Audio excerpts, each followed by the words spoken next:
రేవంత్ రెడ్డి గారిని నేను స్ట్రైట్గా క్వశ్చన్ అడుగుతున్నాను.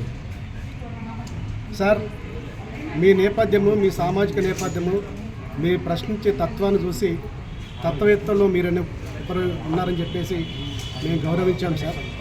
మిమ్మల్ని మేము ప్రేమించాం సార్. మేము సెల్యూట్ చేశాం సార్. కానీ మీరు ఏం చేశారు సార్? మమ్మల్ని మా యొక్క అధ్యాపకులను తీసుకుపోయి రోడ్డు మీద ఈడ్చుకెళ్ళి పోలీస్ స్టేషన్లు పెట్టారు సార్. ఇదా గౌరవం సార్?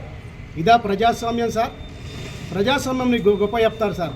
మేము కూడా పొంగిపోయాం సార్, ఉప్పొంగిపోయాం సార్. రేవంత్ రెడ్డి గారు మా యొక్క కళ్ళల్లో ఆనందం కోసం చూస్తున్నాడు అనుకున్నాం సార్. కానీ ఈ విధంగా మమ్మలను ఒక జీవో నెంబర్ 21 తీసుకొచ్చి మా ఊపిరి తీస్తారు అనుకోలేదు సార్. మేము ఏమడుగుతున్నాం సార్?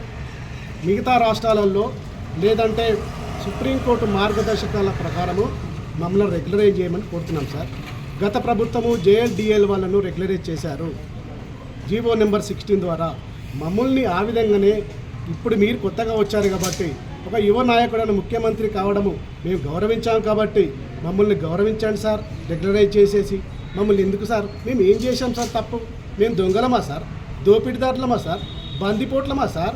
మేమేమైనా కిరాయి హంతకులమా సార్? ఒక రాత్రి పూట పోలీసులను మా ఇంటికి పంపించి మా కుటుంబాలను భయభ్రాంతులకు గురి చేసి మమ్మల్ని అరెస్ట్ చేయడం కరెక్టేనా సార్? ఇది ఏ ప్రజాస్వామ్యానికి వస్తుంది సార్? మేము అడిగేది ఒకటే సార్. మేము ప్రజల కోసం, ప్రజల ప్రశ్నలో మిగిలాలనుకుంటున్నాం సార్. మీరు మా జీవితాన్ని ప్రశ్నలుగా పెడుతున్నారు సార్. ఈ ప్రశ్నకు జవాబు చెప్పాల్సింది మీరే సార్. ఎందుకంటే మేము గతం నుంచి దాదాపు 20 సంవత్సరాల నుంచి 20 సంవత్సరాల నుంచి ఒక్కొక్కరైతే చాలామంది రిటైర్ కూడా అయ్యారు సార్. 25 సంవత్సరాలు కొంతమంది అధ్యాపకులుగా పనిచేసి రిటైర్ అయ్యారు సార్. కొంతమంది చనిపోయారు సార్. ఈ యొక్క యూనివర్సిటీ విద్యాలయం నడుస్తుందంటే కేవలం కాంట్రాక్ట్ అధ్యాపకులు, అట్లాగే పార్ట్ టైం అధ్యాపకులు నడుస్తుంది సార్. ఈరోజు ఏ గ్రేడ్ ఉస్మానియా యూనివర్సిటీకి వచ్చిందంటే, లేదంటే కాకతీయ విశ్వవిద్యాలయానికి ఏ గ్రేడ్ వచ్చిందంటే దాని వెనుక ఉన్నది, A+ వచ్చిందంటే దాని వెనుక ఉన్నది కాంట్రాక్ట్ అధ్యాపకులు, విశ్వవిద్యాలయంలో పనిచేస్తున్న వాళ్ళు, పార్ట్ టైం అధ్యాపకులు సార్. మమ్మల్ని రెగ్యులర్ చేయడం సార్ మీ యొక్క సమంజసమైన న్యాయమైన డిమాండ్ సార్. మేము న్యాయమైన డిమాండ్ కోసం మేము పోరాటం చేస్తున్నాం సార్. మేము ఎవరు కడుపు కొట్టో మేము ఏమంటలేదు సార్. మేము ఇక్కడ హయ్యర్ క్వాలిఫికేషన్ సార్, విశ్వవిద్యాలయంలో పనిచేసే వాళ్ళు, విజ్ఞానాన్ని బోధించేవాళ్ళు సార్. వాళ్ళని తీసుకొని వెళ్ళి ఈరోజు అగౌరవ పద్ధతుల్లో అరెస్ట్ చేస్తే ఇది ఎక్కడ ప్రజాస్వామ్యం సార్? ఇక్కడ ప్రజాస్వామ్యం ఏమవుతున్నది సార్? కూని అవుతుంది సార్. టీచర్లను అగౌరవపరుస్తుంది సార్. PhD అంటే ఏం సార్? ఒక అత్యున్నతమైన ఒక విశ్వవిద్యాలయంలో బోధించే, ఒక PhD కూడా బోధించే, PhD సంబంధించిన అధ్యాపకులు ఉన్నారు సార్. అలాంటి వాళ్ళు ఉన్న నేపథ్యంలో వీళ్ళని అగౌరవపరచడము, వీళ్ళని కించపరచడము, మా PhD యొక్క డిగ్రీని ఎవరు కూడా కించపట్టలేదు సార్.